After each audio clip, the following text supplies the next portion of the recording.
Hello and welcome to The Craft and Calling. I am your host, Christene Marie. Today we are talking about how to grow your business, how to exponentially leap from being small, kind of working within the 800,000 to around the $2 to $3 million range. And what does it take to deconstruct the business so that it can effectively grow and grow for the purpose of whether you're trying to sell or scale or have your business as a succession plan for your family.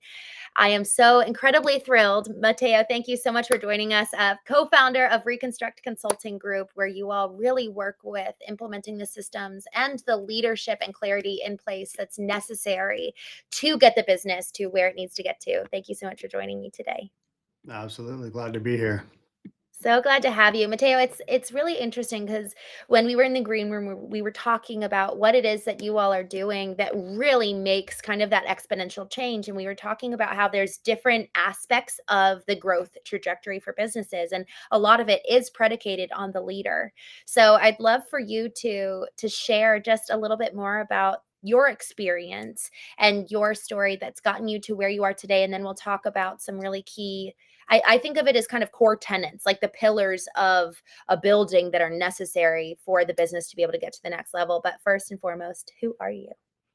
All right, sounds good. Well, thanks for having me on. I was very excited and feel very aligned with the work that you're doing and Mm, focusing on the growth and prosperity of contractors and the next generation of contractors. And that means a lot to us and means a lot to me. yes.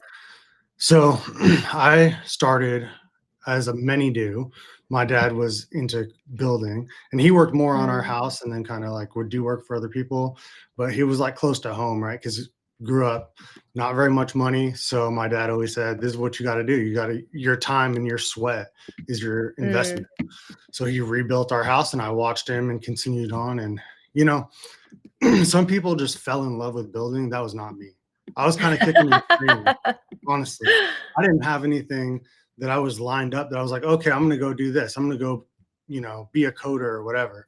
I was trying to make it, trying to survive, doing Mm, the best next thing that I thought was going to provide for me and provide a future. And so I just kept falling back into building. And mm, so that lasted throughout my 20s. And eventually I met someone who wanted to start a home services business in Hawaii. And wow. we just went for it. And that's where I learned a lot of grit, determination, and just like grinding through long days, endless days, 7 days a week. And we built Mm, this business from the ground up. And we started with 3 guys. We ended a couple years later with 80 people. We acquired a construction company, and we were just going to the moon. wow. And COVID hit. And so I ended up Mm, departing from that business. COVID hit. It was like time to be closer to home. I moved back to California, where I'm from. And, but I learned business there. I really learned how to operate a larger company, how to scale, how to grow, and most importantly, the triage and what's important in that moment. A lot of times, guys starting out, they see a, they see a flashy thing. They see a website that looks great. They see all these things that seem like the hallmarks of a great business. But at the end of the day, um, that might not be what gets you from here to there. It's just what gets you, it's what gets you recognition when you're already from here to there, when you've already grown, when you've already achieved a certain level of success, then all of these things start coming. But to someone who is just coming up, it looks like success. But that's not the thing that actually moves the needle. And so mm, learning to focus on what moves the needle was one of the biggest takeaways I got from that whole experience. And so I ended up, through a long series of events, meeting my wife, moving up to Washington State, and that's where I live now, and started doing this work for builders, operating as a project manager from within the business for custom home builders, mm, and realizing that I was just renovating their operation internally, their mm. business structure, and starting to operate a lot of the principles that I'd learned. And so Right. I kept being told by friends and family, hey, you should just do this. You should just start this company. You should do this full time, like help these companies to grow, prosper, restructure. Mm, And I did. Met my co founder, and the wow. rest is history. Here we are. Love it. I love especially that you've done the work of actually scaling the business and selling it. And now you're teaching other people how to do the same. Because a lot of folks who are in the trades and trying to help the trades haven't actually, and I should say, a lot of folks who are trying to help the trades nowadays haven't actually been in it. They don't know what it's like Yeah. to have the blood, sweat, and tears. And it's just a completely different experience. Like you said, you learned grit. And one of the things that I really appreciate you saying just now is effectively you learned how to maintain the focus necessary. And another element to this, Matteo, and I want to lean in here because you guys really do work with effectively new builders, folks who are kind of the next generation, not my dad, not your dad, who are, in their 60s, 70s and really have a tenured business or tenured experience. But Yep. it's more so like almost under 30, maybe under 35, these folks who are definitely newer. And frankly, they're open to learning. They're open to learning the systems necessary. I was talking to someone the other day and he was like, I was working with a garage door company and I've got all these systems that they need to put in place and they saw no need to move out of Excel. They were so content to do that. So, I want to talk with you about, when you're talking about focusing on one thing and really that being one of those core tenets to a successful business, especially with how much distraction there is. It is just absolutely insane. Maybe our dads don't struggle as much with distraction, but the younger generation does. So, as you're focusing with this younger group of builders and contractors, how are you guiding them? And what would you say to a young contractor who is like, man, there's such as the shiny object syndrome? What would you say to him? Well, it's easy to say something that's tropey, that's like catchy, Mm, that's okay. I'm just going to give out this little piece of Dan Martell wisdom, right? But the trick is meeting them where they're at. So you got to find the mm, hook and find the entry point. So everyone has their own psychology they inherited from their family, right? So a lot of it is actually getting to know the person, actually caring about them as an individual, as a leader, finding out what makes them tick. Any real change happens at the level of identity. It doesn't happen at the level of templates. It doesn't happen at the level of software. It's identity. It's who you are. And honestly, if that contractor was the kind of person who deserved to have a 5, 10, 15, $20 million business, he would have it. mm. He'd be the And person if he was the person. so really it starts with who. It starts with who you are, and then from that place, then you kind of build on top. So perhaps even the who is the foundation. Like when we're talking about the core tenets of a successful business, maybe the who is actually the very foundation upon which those core tenets are set. Yeah, that's why we start with our pillars. We start with strategize. So we want to go Mm, in and see what's happening, not just in that business, but inside someone's psychology, so that we have a foundation to build off of that is going to achieve long lasting results. Right. So I would say to someone who's looking at the shiny object, like, focus on what matters right now. What moves the needle? What's your biggest problem? You have no leads? Okay, cool. Anything besides active, like, focused, dedicated effort towards getting more leads is pointless. So now we use the experience. Once we identify that problem, we use experience to determine what's the most effective strategy to solve that problem, and then put the horse blinders on. And this is what you're mm, focused on.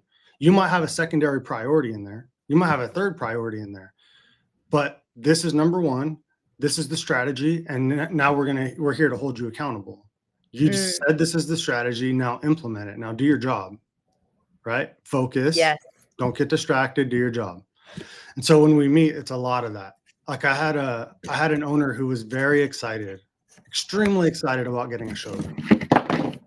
And I think for him that was like a big milestone. There was something about being seen and recognized as being established at a certain level, and that's what the Mm, showroom meant to him.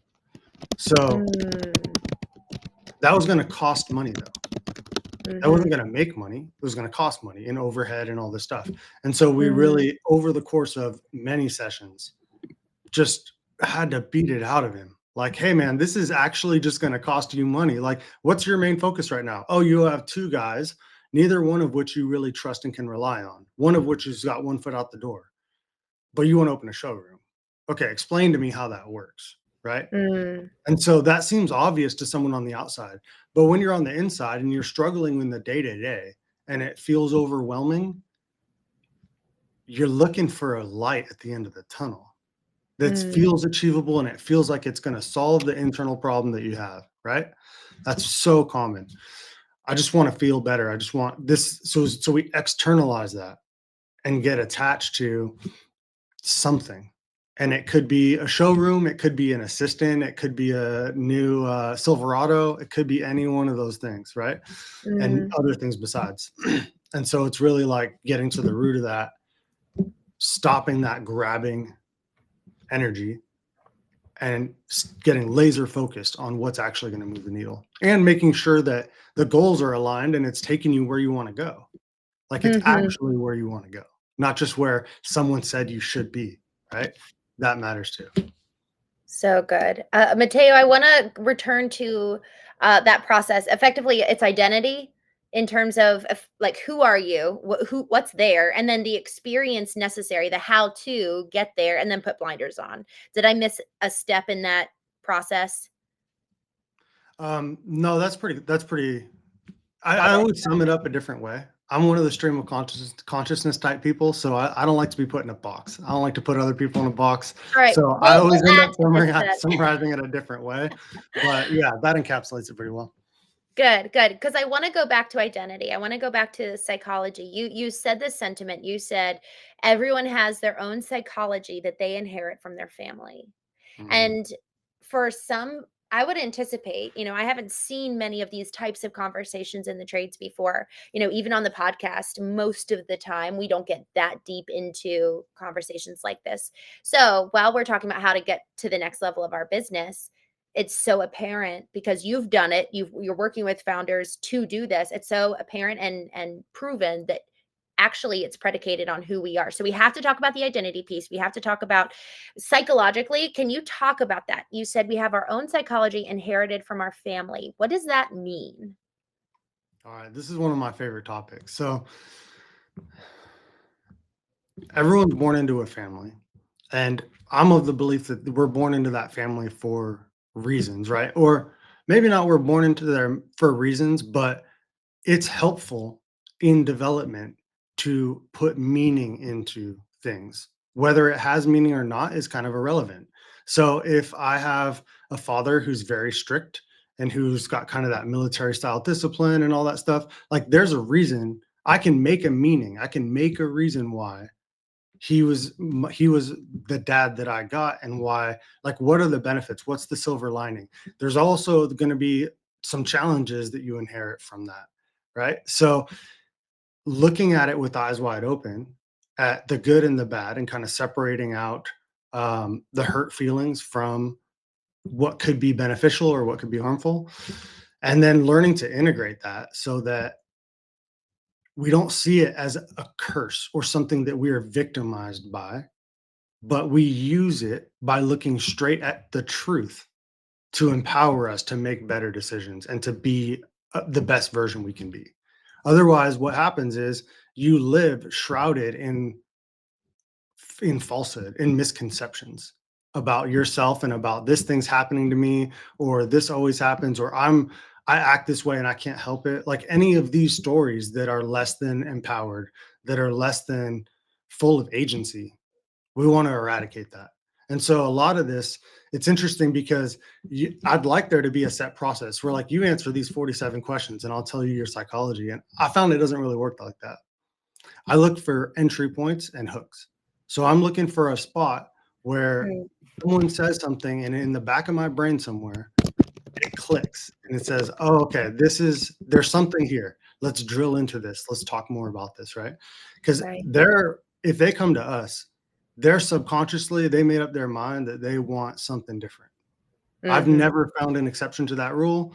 If they come to us, they've already made up their minds. Subconsciously, they want something different.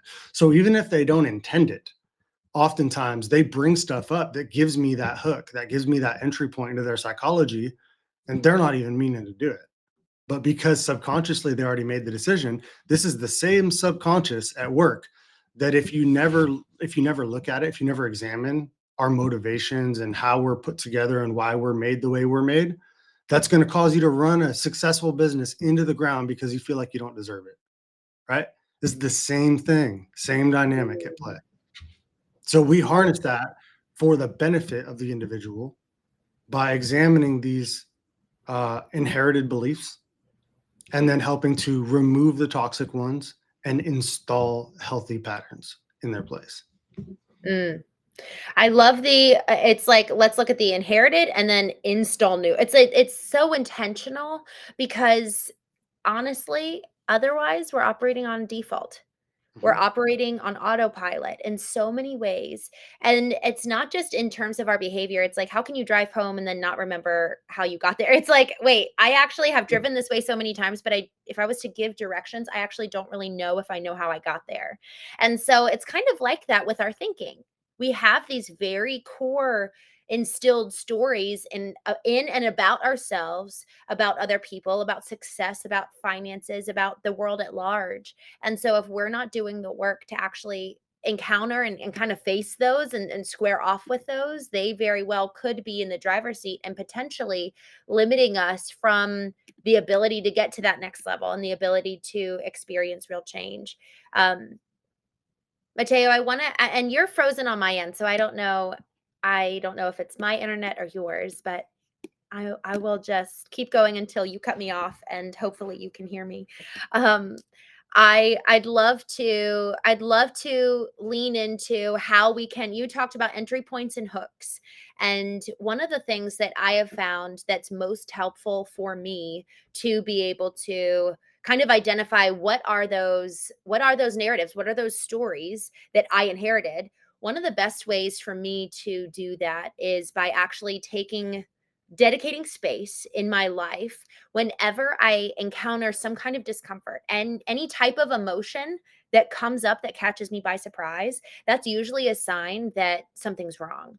And a lot of times we see, especially in male dominated areas, we see anger expressed in a very intense and aggressive way that kind of catches both parties off guard. And what's interesting about this, and for those listening and who can't see, Mateo has left the building, and so I'm hoping he will join again. But I'm just going to keep going because this topic is so important. And for the most part, we don't talk about this too much on the Craft and Calling, but it is really core to being able to get our business to the next level, and also getting clarity on what is it that you want to do? What is it that you're called to do? Because when we talk about, are you trying to scale your business, sell your business, or have it for succession?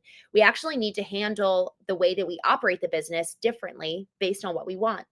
And if we're not clear on that, it's going to be really easy, for example, that garage door company to say, oh, we'll stick with Excel, we'll stick with handwritten notes, and not actually do the work and kind of experience the pain that is necessary to implement a new system that will allow for you to get to that next level. But even just in me saying, do the work and take the responsibility to get to that next level, that can actually come from a core inner narrative of maybe it's complacency, maybe it's fear of failure. Maybe it's the discomfort at trying something new and I don't know what this process is going to look like. Here's something that's really important, and I'll get back to the anger point in just a moment. Y'all, it is human nature to avoid discomfort. We would rather choose the certainty of misery than the uncertainty of perhaps something better and something new, but we're not absolutely sure about what it will look and feel like at the end. What exactly will the process be to get there? Even if we knew that we would have a $5 million business, a 10, $20 million business, but we're not exactly sure of how to get there, we'd rather stay content with our $1 million business that is driving angst and anger in us because we're not at the 20 million, but we're actually not willing to do what it takes because of the fear of what it might take. So with this whole question of, well, okay, how do I identify the inherited beliefs?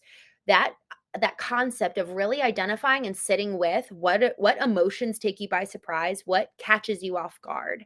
And it could be an emotion, it could also be a thought. So those thoughts that run when someone going into a boardroom, going to a job site, even honestly, we see this with our families. What are the narratives we have about other people?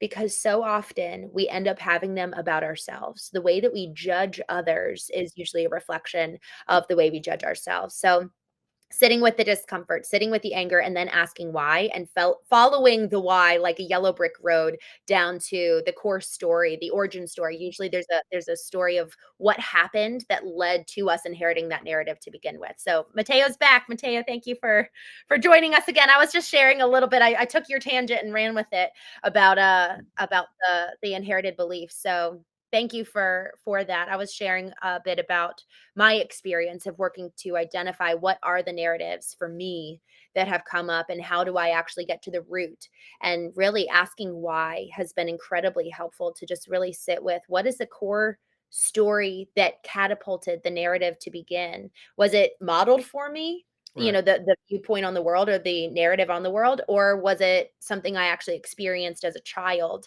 that lended to me having a narrative of, oh, I'm alone, I have to do this on myself, and now it's in adulthood, it's really hard to receive help, for example. um, Anything else you want to add to that? This touches everybody. There's no one who's exempt from these dynamics. So some people just have learned how to work with them better than others, or were born in a situation that through the roll of the dice, or however you want to look at it, uh, had certain advantages. And it's not, no one tried to give it to them. Like, for example, Michael Dell, Steve Jobs, Bill Gates, there's a handful of others. They're all born within a year of each other.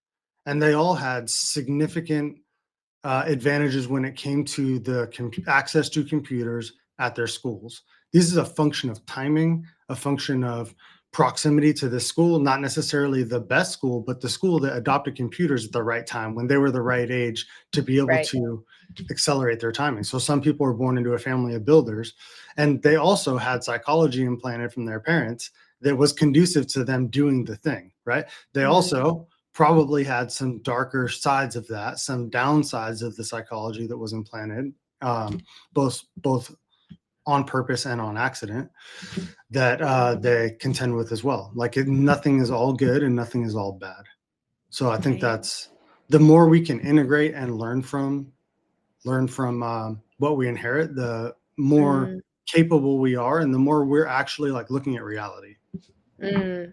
And I love this. So when it comes to, okay, that's kind of part one is analyze, understand what's inherited. And then two, it's install. So obviously, Matteo, you guys, this is your zone of genius in so many ways.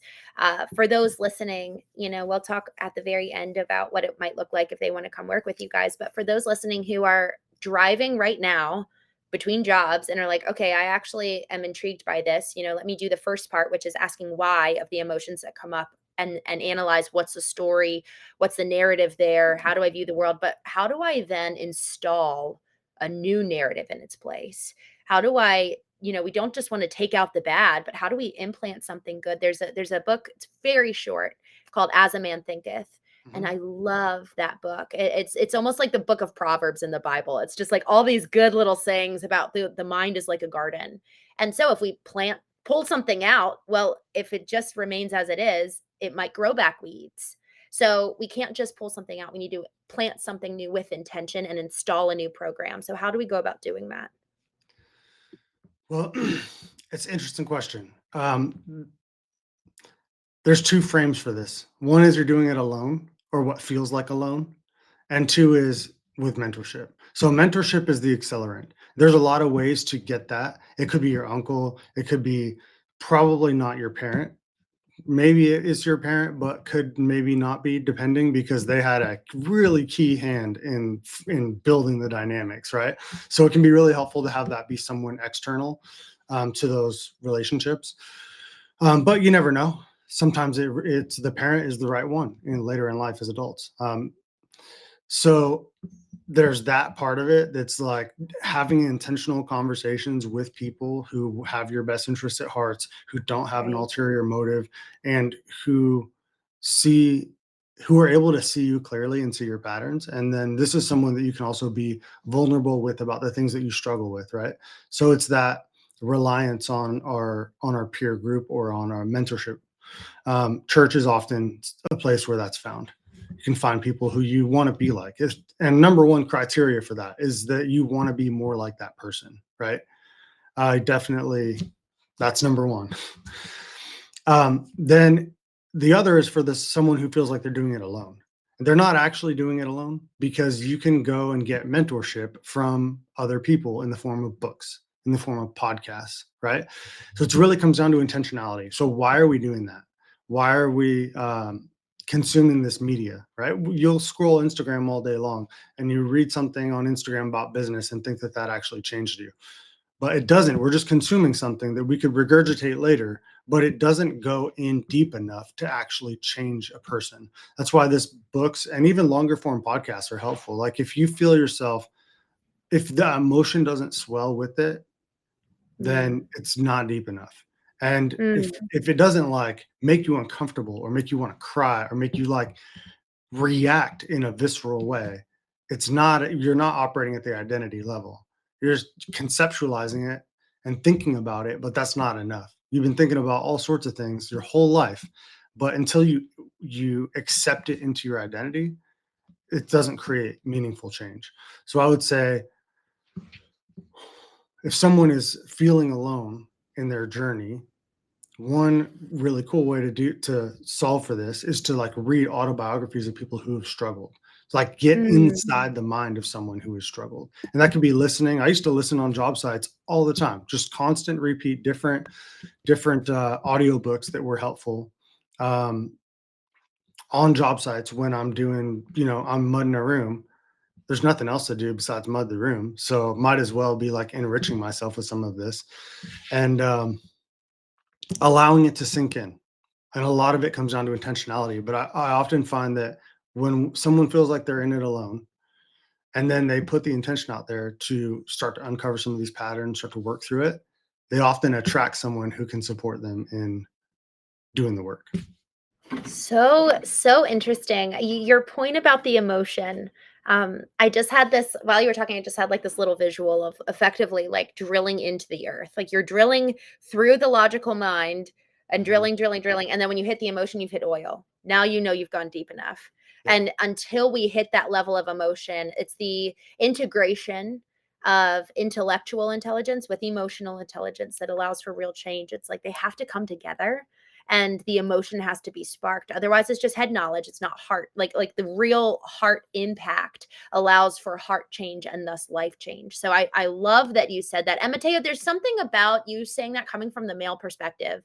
I think that a lot of times because the IQ is more so in the left hemisphere, which is more so what we deem as masculine or male traits, versus the feminine, which is more so the nurturing and the care in the right hemisphere, which is where emotions live. Yet people buy off of emotions. Harvard found that to be true. And so we can't just be operating in just the logic for the sake of our businesses, but also for the sake of ourselves. Like we're cutting off 50% of the human being if we're not allowing our emotions to have a seat at the table. And Matteo, historically, I viewed emotions as weakness ever since I was a child. Like I saw the damage emotions did. I saw, someone being so angry. And then I also saw the lack of being able to challenge that anger. It was really chaotic on an emotional level. So it was chaotic in anger, but then it was also chaotic in the response, which was a lot of tears. So I'm sitting there as a kid watching anger versus tears. And I'm like, none of this is effective. Let me just shut down and not, and then I saw even someone else, their reaction was just complete and total being cold. So for many of us, I think we have those childhood moments and talk about narratives. The narrative we may have around even the thought of accessing our emotions is an inherited program or an inherited narrative. So to install something new, it's almost like we have to be willing to confront the emotion of that thought in and of itself. Like, am I willing to experience an emotion? Because for, I think a lot of us, we have almost like a misattributed thought and feeling around emotion in and of itself, that it is weakness. How did you get to the point of being able to access your emotions and kind of be brave enough to do that, but also recognize that this is actually core and essence essential to change? That's interesting. So there's something fascinating about this because I think that for me, in my experience, men and women process emotions differently. So like the core what it is very similar, right? If I'm sad and you're sad, that's similar. But I lean back on historical models and the way Mm, that men and women have operated and conducted themselves differently over mhm, time. And this isn't true of every culture, and there's a lot of nuance here. But in general, men are missing connection with other men in a significant way in this society, and a model by which to process through the things that occur. mm. And there's this idea from what looks to me like an attempted homogenization of the world of feelings, that like if a man is having this feeling and a woman's having this feeling, or someone who is more feminine is having this feeling versus more masculine, we treat them the same. Like I don't treat my emotions the same way I treat my wife's emotions. Totally different, right? And when I'm hurt, when I'm upset, when anything else is going on internally for me, like I don't want to run to someone for a hug. That's just not how I operate. But that doesn't mean that I just shove everything down. So it's like being willing to look at what's there and then learning what the appropriate way that you work with those emotions is. And it's Yes. different for different people. Like I'm not the guy who's just going to go like cry to my wife. If you need to Yeah. do that, that's up to you. But I'm Mm, more likely to call one of my bros and be like, "Hey man, I'm super struggling with this thing. Can we talk mm, this out?" And then he's going to listen, and he's probably going to red team my position on whatever it is. hmm. He's going to come in and like attack where I'm weak and be like, "Look, Yeah. dude, you're not seeing the whole picture." Right. And he's not going to I sit feel there it and be too. like, "Yeah, tell me more about your feelings with this," and like cry it Mm, out. That's not how we operate. So he's going to red team my position and be like, "Dude, you're breaking this. You're screwing up right here. This is a mm, problem. You got to see this is a problem." I'm like, "Okay, cool. I see this is a problem. You broke down my defenses and like all the ways that I thought I was right." And that's a healthy dynamic. And it's steel mhm. sharpens steel, right? Yeah. That's the way that I look at operating through a lot of these emotions from the masculine polarity. Good. I I don't treat my love wife that. that way, Yeah. right? You're like, She "Let needs me be something clear." different from me. But Yeah. when we're looking at this world, like it's a very similar it's a very similar thing that plays out when you're working on the identity level, because you're not dealing with a child anymore. Like when Mm, we're working these problems, you're dealing with an adult. So there's a temptation that's like, well, I need to like access my inner child, or whatever story that is. It's like, no, you need to parent your inner child. You're yes. now an adult and you're parenting a hurt child. So like Mm, that means like be tender with oneself when you're at an edge that feels like I don't know where this could go, or it's scary, or it's difficult, or whatever, right? Give mm. oneself grace, but that does not give you permission to act like a child. These are two different things. Be the parent. So good. You're an So adult. Act like it. And if you ugh, need, there's proper places to express whatever emotions are bottled up within. This is not a reason to like not cry or not experience grief. I lost my mom when I was young. I had a lot of grief to experience, but I found that uh, safe place with like my aunties and people who could support and hold that in an appropriate way, to where it was like processed through and not being externalized on the world or externalized on my relationships, right? Where that would mm, often come out. You lose a parent young, I lose my mom young, creates an interesting dynamic when it comes to having relationships, because I have all this grief and trauma, right? That's what I've right. inherited. So processing through that well, thoroughly, and fully. It looks like Matteo froze again. It's interesting just listening to that reflection. It's not just that we need to process this in terms of who we are and go back to the inherited uh areas of our lives in terms of narratives, the way that we see the world, beliefs. But really, it's, man, we lead from that place. Matteo talking about, we need to be the parent to that child.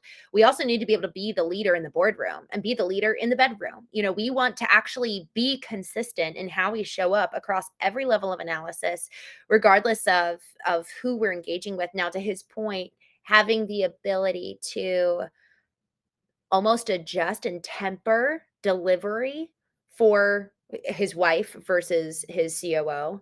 But what is so important is that he emotionally is able to be able to take care of that little kid and have that little kid under effectively the charge of the parent. Because when we see the lashing out, when we see the uproars and anger, um, I experienced that as a kid, and other people have experienced that both as a child and on the job site. But in order to keep that under control, it's so important that we do this work, because otherwise that little kid is going to be the one in the driver's seat, not us as the parent who is the real leader that we want to be. And so when we're talking about installing these new behaviors, I loved the part. I want to add one thing to it. So he said two things. Men are really missing relationship with men. It's that accountability that Matteo said, when he would be able to call his buddy and be like, hey, I'm processing through this, I'm moving through this. And then his buddy can be like, hey, you're missing these elements. And I know Matteo and his partner, co-founder Adam, they offer this as a part of what they do for businesses. So one, relationships with men, that's a way to do it. And second, it's the model to process emotions through. And one thing that I really appreciate is he said to process emotions through. Emotion is like a tunnel, and we have to move through it to get to the other side. Otherwise, we stay on the outskirts, or we stay stuck in the emotion. We suppress, or it's stuck and it's still within us. But in order to move through it, and in order to get out of it, in order to effectively leave it behind and not have it have control over us, we need that model. And I really, really love the element around being able to process with another person. And then the third thing I would say too, and this is a conversation I had with another gentleman on the Knowing Show. He said he said the number one thing it's so important for men to do is jujitsu or some type of physical activity to actually release the energy in their body. He said that's the number one thing. He coaches men. And he said that is a number one thing I would encourage men to do as an emotional release. And he said aggression is like the pathway to a man's soul, which that line out.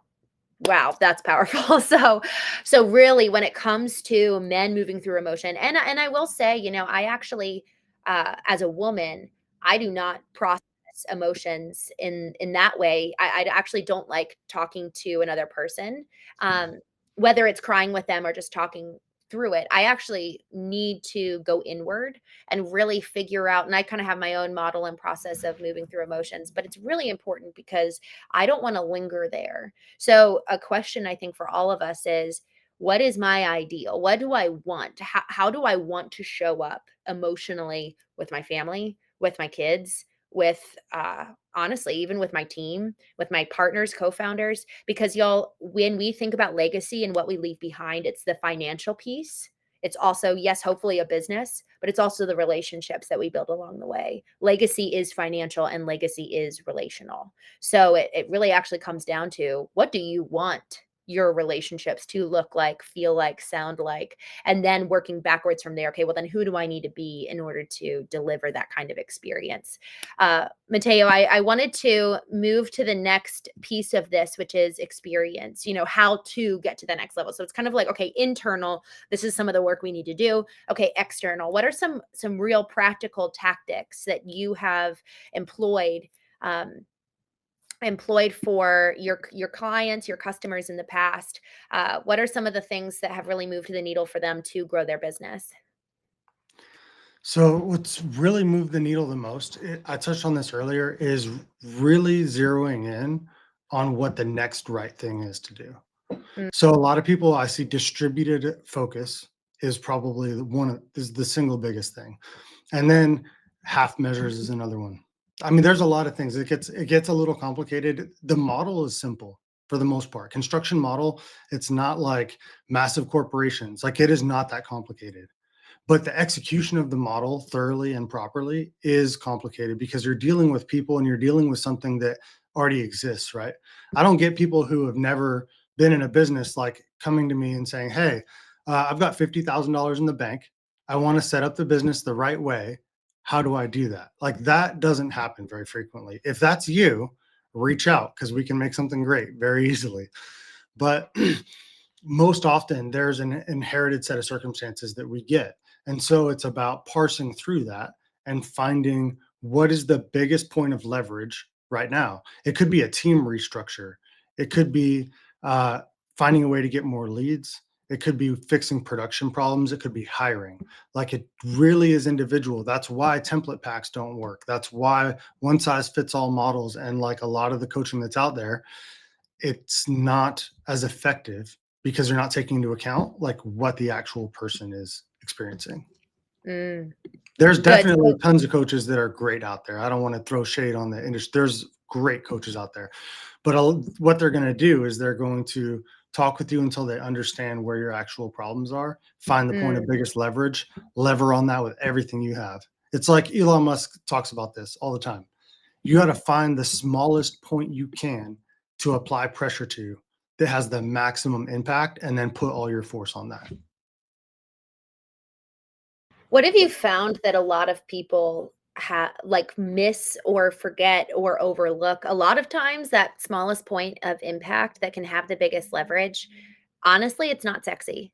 It's not flashy. It's kind of boring. It's usually the very thing that built your business in the first place. So I love this point. What are you seeing that these companies are kind of returning to? Uh, well, I spent an hour and a half with a client a couple days ago. Uh, that I told them to write down their roles and responsibilities of four. There's four key leaders in this business. So we're working not just with one owner, there's three owners and another key individual. And I told them to write down their list of roles and responsibilities of what they're supposed to do. And then we reviewed it in a meeting and I went through and picked it apart line by line of what their roles and responsibilities are. And just because they had never got that down on paper, they've been operating for 3 years and they've been fighting about who's responsible for what because there was no clear roles and responsibilities of, okay, I'm going to take this and I'm going to own it and it's mine. And if the ball drops with this, that's my fault. And you're going to own that. And if the ball, I trust you to do your job. And if it fails, I know you're going to feel bad. I'm not going to beat you up. Like if you there's a failure, so like clear roles and responsibilities. You do this, I do this, right? So for a lot of businesses, just being able to literally map out, write down, pen and Mm, paper. This is not complicated. They spend all this time on ChatGPT looking for a tool to create an org chart to map out roles and responsibilities instead of grabbing a piece of yes. paper and a pen and just writing it out. And that's as someone who uses AI all the time. But like, you don't need fancy tools to do this. You just got to get back to basics, get organized, get it out on paper, and then operate in that model and then tweak and adjust as you go. But So good. it's not sexy at all. No, it's not sexy. And it's, I think about, I call it the three C's: our competitors, our colleagues, and even our customers. So often they're the ones driving the ship.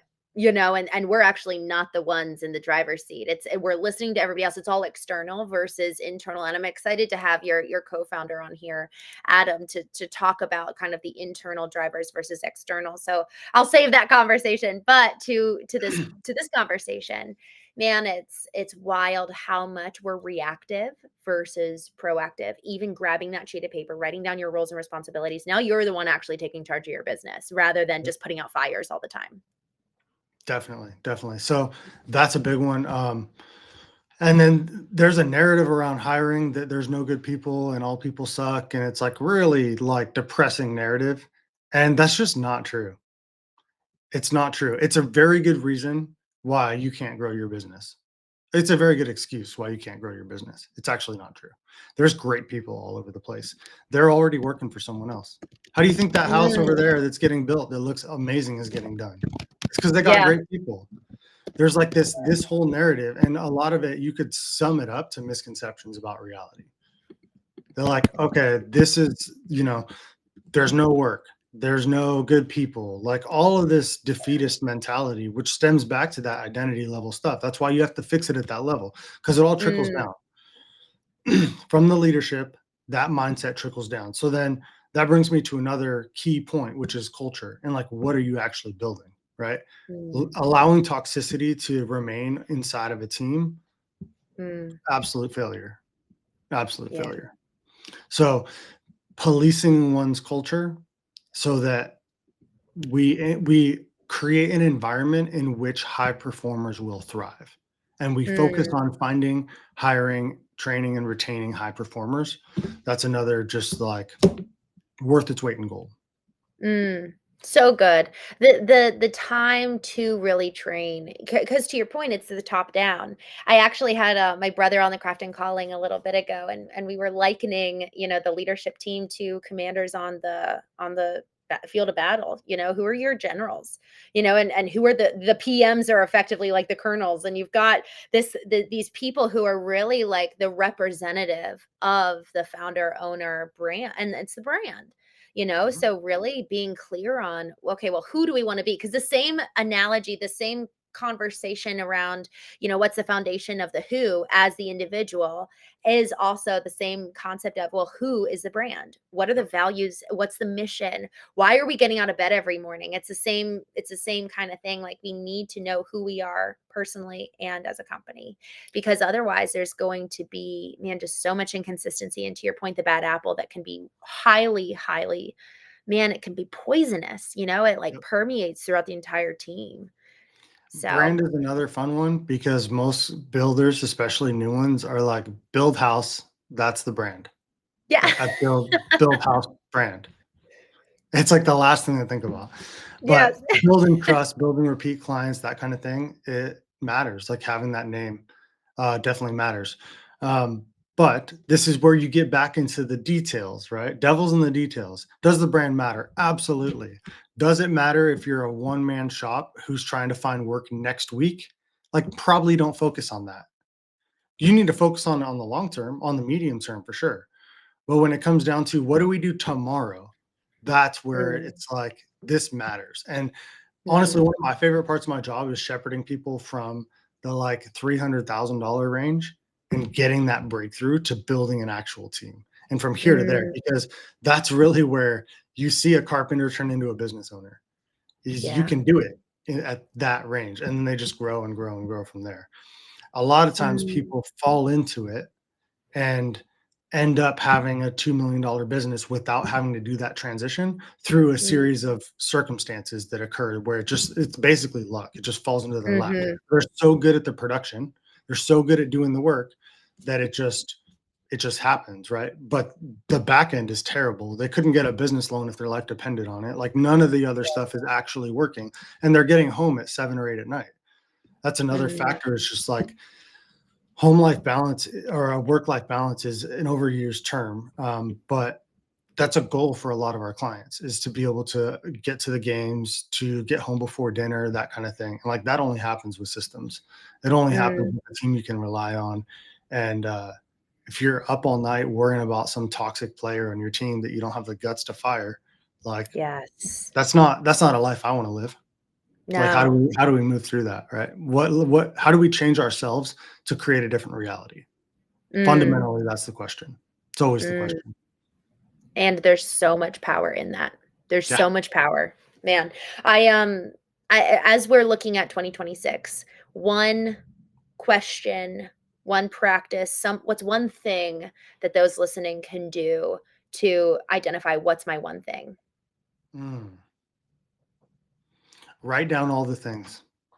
Mm, And all the things you think are important for the business, prioritize that list. And then prioritize that list once a day until that prioritization doesn't change. Continue to think about it. And once a day, look at that list of all the things. Okay, so I need leads.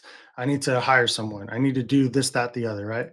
All the things that you got to do in your business, make it exhaustive and mm, check that priority list and make sure that thing doesn't change. And then only do the top 3 things on the list until mm. they're solved for. And then it Yeah, continues on, changes again.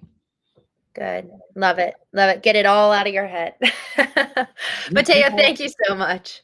these people have everything they need in order to continue on, in order to create a beautiful business, right? You have what you need. Yes. So good. Mateo, how can folks work with you and Adam and your company? So reconstructconsultinggroup.com is our website. You can go on there. There's a booking link on there. And we're on Instagram, we're on LinkedIn, we're on Facebook. So you can find us anywhere under Wonderful. Reconstruct Consulting Group.